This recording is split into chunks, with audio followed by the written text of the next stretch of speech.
رب اشرح لي صدری ویسر لی امری واحلل عقدۃ من لسانی یفقہوا قولی واجعل لی وزیرا من اہلی۔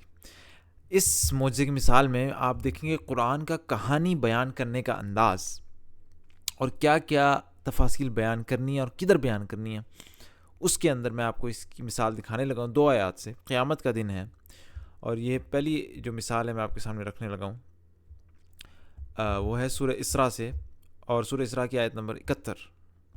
اعوذ باللہ من الشیطان الرجیم، اور یہاں پہ میں ترجمہ پڑھتا ہوں۔ پھر خیال کرو اس دن کا جب ہم ہر انسانی گروہ کو اس کے پیشوا کے ساتھ بلائیں گے۔ اس وقت جن لوگوں کو ان کا نامہ اعمال سیدھے ہاتھ میں دیا گیا وہ اپنا کارنامہ پڑھیں گے، ٹھیک ہے۔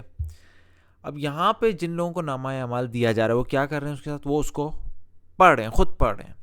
جبکہ سورہ حاقہ میں سورہ نمبر 69 کی آیت نمبر 19 میں کیا کہا جا رہا ہے کہ قیامت کے دن کیا ہوگا؟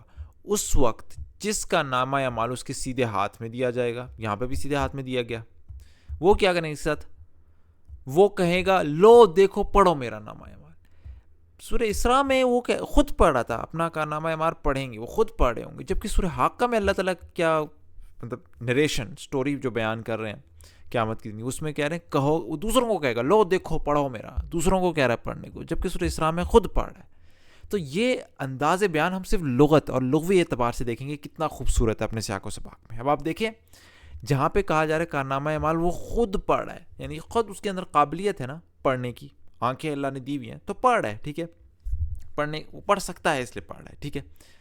کیونکہ اتنا خوبصورت ہے یہ سیاق و سباق، کیونکہ اس کا ایک کانٹراسٹ بنایا جا رہا ہے، اس کو ایک مقابلہ کیا جا رہا ہے۔ اگلی آیت سے اگر آپ دیکھیں زبان کے اعتبار سے کتنا خوبصورت، اگلی آیت کیا کہتی ہے؟ وَمَنْ كَانَ فِي هَذِهِ أَعْمَىٰ فَهُوَ فِي الْآخِرَةِ، اور جو اس دنیا میں اندھا بن کر رہا، بے شک یہ اندھا پن جو بھی ہو، لیکن آپ لغت کے اعتبار سے دیکھیں لفظ اندھا تو استعمال ہو رہا ہے نا، اور اندھے میں یہی معنی ہوتا ہے کہ انسان کو رستہ نہیں نظر آ رہا، تو جو اس دنیا میں اندھا بن کر رہا وہ آخرت میں بھی اندھا ہی رہے گا، بلکہ راستہ پانے میں اندھے سے بھی زیادہ رہا گا۔ سبحان، چونکہ کانٹراسٹ بنایا جا رہا ہے کہ اندھے کا، تو اندھے کے مقابلے میں وہ شخص خود پڑھ رہا ہے، یعنی کہ وہ تو دیکھ سکتا ہے، وہ تو پڑھ سکتا ہے، لیکن اس کے کنٹراسٹ بنایا جا رہا ہے کہ ایسے شخص سے جو اندھا ہے۔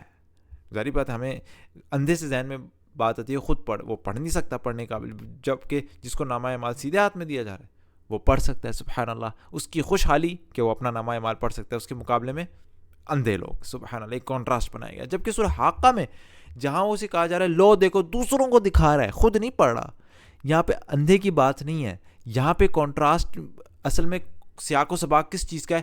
چیزوں کا لوگوں کے سامنے ظاہر ہو جانا، کیونکہ یہ دوسروں کو دکھا رہا ہے اپنا نام۔ تو پچھلی آیت اور اس سے پچھلی آیت دیکھیں کہ اس روز تیرے رب کا عرش اپنے اوپر اٹھائے ہوئے ہوں گے، فرشتے اس روز تیرے رب کا عرش اٹھائے ہوئے ہوں گے، اور کیا ہوگا؟ پچھلی آیت میں کیا فرمایا؟ وہ دن ہوگا جب تم لوگ پیش کیے جاؤ گے۔ یا سیاق و سباق پیش کرنے کا، ہر چیز سامنے ظاہر ہونے کا ہے، تمہارا کوئی راز بھی چھپا نہ رہے گا۔ تو چونکہ سیاق و سباق میں چیزیں لوگوں کے سامنے ظاہر ہو رہی ہیں، چیزیں کھل کے سامنے آ رہی ہیں، لہٰذا وہ بھی اپنا نامہ اعمال بجائے خود پڑھنے کے دوسروں کے سامنے ظاہر کر رہا ہے، اور کہہ رہا ہے وہ کہے گا لو دیکھو پڑھو، وہ بھی اپنا نامہ اعمال ظاہر کر رہا ہے۔ سبحان اللہ، چونکہ سیاق و سباق میں اب اندازہ کریں اتنی خوبصورتی، یہ صرف زبان کے حساب سے دکھا رہا ہوں، اللہ تعالیٰ نے یہاں پہ یہ والا سین چنا جہاں پہ وہ دوسروں کو دکھا رہا ہے، کیونکہ سیاق و سباق میں چیزیں ظاہر ہو رہی تھی، راز کھل رہے تھے۔